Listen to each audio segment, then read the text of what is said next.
So ayun mga paps, no, bali ito meron tayong mini relay dito na 12 volts. So bali nagkabit ako dito ng 6 na diode na 2 ampere. Ayan. Bali nagkabit ako dito ng sa common, negative, positive, tsaka 37A. Ayan. Tsaka mga sa dito magkabilang dulo ng ating diode, nagkabit na ako para sa different diode. Bale ito, upgrade ko to sa hazard mga paps. Para pag nag-hazard ka, pwede ka pa rin gumamit ng left and right mga paps kahit naka-hazard ka. Halimbawa, nakalimutan mong di patayin yung hazard, tapos magle-left and right ka, gagana pa rin yung left and right mo kahit nakabukas yung hazard yung mga paps.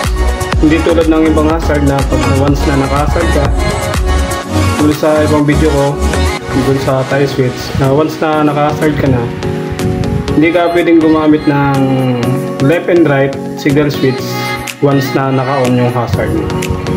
So, ito mga paps. Tapos ko nang ginawa mga paps, no? Palimin rin tayo dito ilaw para sa left and right, laser, saka 3-way switch, saka extra switch ulit para sa hazard, saka battery mo. I-connect natin. 1 hour later. So ayun mga paps, no, bali naikabit ko na. So bali pinalitan ko lang ng peanut bulb. Ayan. So ito, nakakabit ko na yung 3-way switch. Kumbaga, halimbawa ito yung left and right switch natin. Nakakabit ko na yung placer. So ito, halimbawa ito na lang yung hazard natin mga paps, no. So yun, bali left and right tayo mga paps, no. Subukan natin kung gagana. Ayan mga paps. So left, ayan mga paps. So subukan natin yung hazard mga paps kung gumagana siya. Ayan mga paps, gumagana siya. Hindi tulad nung dating video ko mga paps, no. Once na naka-hazard ka na, kailangan mo munang patayin yung hazard bago ka mag left and right mga paps. Pero ngayon,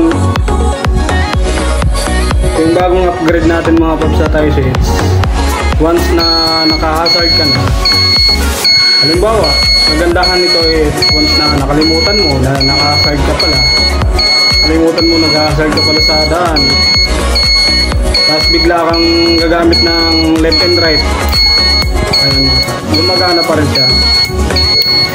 Ayan. Left, right, ayan, gumagana siya mga paps. Ayan. Pero once na ibalik mo sa gitna mga paps yung switch mo, babalik siya sa hazard once na hindi mo pinapatay yung hazard switch mo mga paps. Left and right,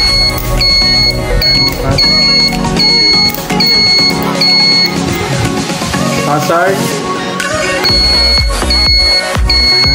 pwede ka pa rin mag left and right kahit naka-hazard mga paps.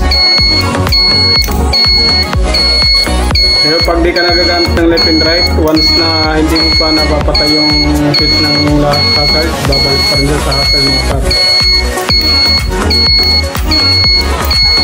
Ayan mga paps.